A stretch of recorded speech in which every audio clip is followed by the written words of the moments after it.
Выгодное предложение или сдача интересов? США и Россия подпишут соглашение без Украины. Заявление из столицы. Британия готова к штурму, силовой захват российских танкеров и конфискация судов. В Минобороны уже проговорили военные сценарии. Первая встреча закрытого клуба уже назначена. Кто из мировых лидеров прибудет и что будут обсуждать, расскажем. Ошибка на миллиарды долларов, изменившая судьбы десятков людей. Такого еще не было. Досмотрите. Об этих и других самых главных событиях утро воскресенья 8 февраля. Спасибо, что вы с нами. Самое важное — найти главное в потоке событий. Меня зовут Алексей Бурлаков. В эфире «Нефта». Начинаем. А сейчас очень важная новость, которая пришла буквально только что. Чтобы не произошло так, обязательно подключите NextVPN, ведь блокировать будут в самый важный момент. Грандиозная сдача интересов по одной из версий, а по другой — выгодное предложение. Владимир Зеленский заявил, что по данным украинской разведки без участия Украины обсуждается так называемый пакет Дмитриева – возможное экономическое соглашение о сотрудничестве между США и Россией объемом около 12 триллионов долларов.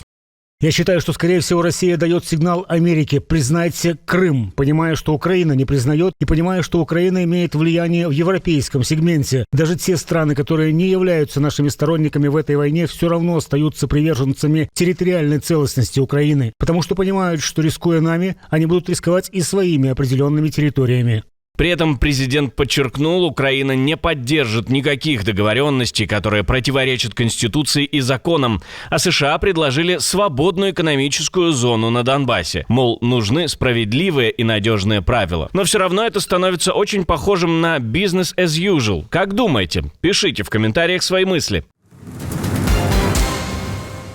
Поразительная упертость, подкрепленная откровенным блефом. Аналитики Института изучения войны считают, что Москва не ищет реальных гарантий безопасности для Украины. Москва выдвигает требования, которые по сути означают военную и дипломатическую сдачу Киева. Никаких серьезных уступок, никаких шагов навстречу. В основе все те же подходы времен стамбульских переговоров 22 года. А это значит простую вещь: Россия видит такие условия базой для любых будущих переговоров. То есть мир предлагает только на своих правилах. Если вы читаете в газетах, что Россия строит новые гарнизоны, например, вдоль той самой очень длинной границы с Финляндией, которая вступила в НАТО именно в результате этой агрессии, то деньги, потраченные на эти гарнизоны, это деньги, которые она не может использовать где-то еще.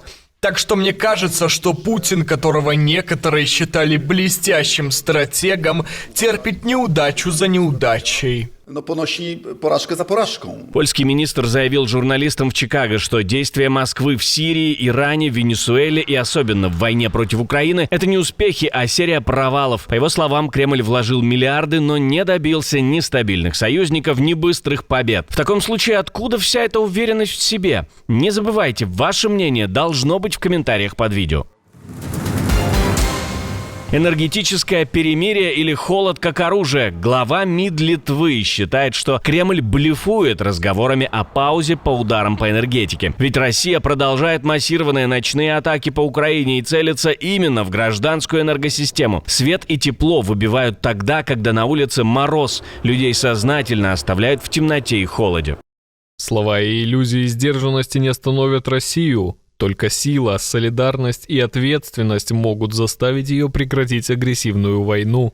Министр напоминает, что Литва уже передала Украине генераторы на почти 2,5 миллиона евро, но масштабы атак, говорит он, требуют куда большего ответа от всех союзников. Напомню, после одного из таких обстрелов украинские АЭС были вынуждены сбавить обороты и уменьшить подачу, чему искренне радуются российские пропагандисты. Беларусь втягивают в войну? Риск стал реальным, говорит украинский президент. Он напомнил, что в 2022 году режим в Минске уже давал России свою территорию для наступления и ракетных ударов. Сейчас Москва снова использует Беларусь как военную платформу для воздушных коридоров, дроновых атак и технической поддержки. Украина работала, чтобы снизить эффективность этой инфраструктуры, но теперь речь уже о более серьезном оружии, которое может быть размещено там полностью или частично. Владимир Зеленский заявил, заявил, что рассчитывает, что оппозиционные силы, включая Светлану Тихановскую, будут доносить миру: Беларусь пытаются сделать еще одной стороной войны. И если России удастся полностью втянуть Беларусь, это станет большой трагедией для обоих народов и новым витком конфликта. Первая встреча закрытого клуба президента уже назначена. Белый дом планирует встречу лидеров так называемого Совета мира Дональда Трампа по Газе на 19 февраля. Формат задуман как переговоры по продвижению второй фазы режима прекращения огня и одновременно конференция по сбору средств на восстановление сектора. По данным Axios, мероприятие хотят провести в Вашингтоне на площадке Института мира США. Планы пока на ранней стадии могут измениться. На 18 февраля, накануне, в Белом доме ожидается встреча Трампа с премьер-министром Израиля Биньямином Нетаньяху. США меняют подход к продаже оружия. Если раньше это был закрытый клуб, то теперь супермаркет. Дональд Трамп подписал указ, который меняет правила продажи американского вооружения. Приоритет получат страны, которые больше тратят на оборону и имеют ключевое стратегическое значение в своем регионе, пишет Reuters. Белый дом объясняет это желанием ускорить поставки союзникам и одновременно расширить производственные мощности внутри США за счет иностранных заказов. Указ поручает Пентагону, Госдепу и Минторгу составить перечень приоритетных систем и упростить бюрократию, включая контроль конечного использования и правила передачи оружия третьим сторонам. Конкретные страны в документе не названы.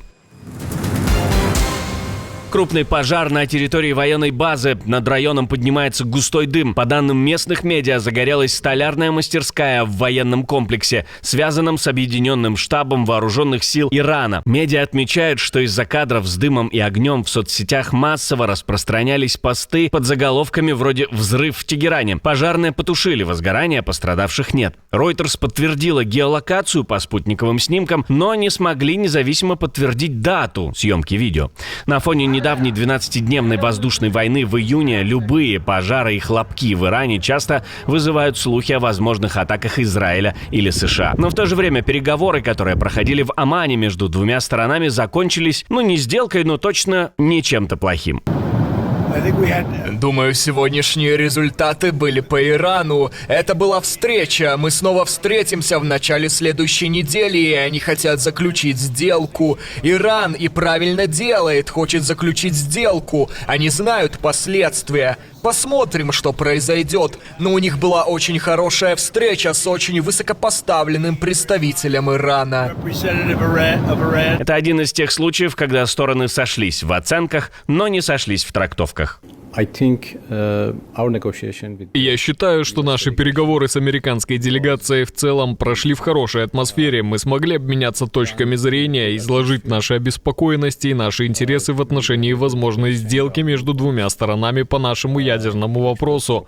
Думаю, это был хороший старт, хорошее начало. Теперь нам нужно вернуться в наши столицы и обсудить этот вопрос с нашим руководством, объяснить, что произошло в ходе этих переговоров. Нападения с применением оружия становятся обычной практикой в российских школах и вузах. В Уфе неизвестный с ножом ворвался в общежитие медицинского университета на улице Репина, где живут иностранные студенты. Предварительно парня зовут Александр. Еще известно, что он якобы кровью нарисовал на стене свастику и выкрикивал националистические лозунги про Холокост, пишет издание «База». По предварительным данным, он ранил студентов и полицейского. Сообщают о 6 пострадавших. Нападавшего задержали, он пытался покончить с собой. Обстоятельства уточняются. Обязательно расскажем вам все детали, как только они станут известными.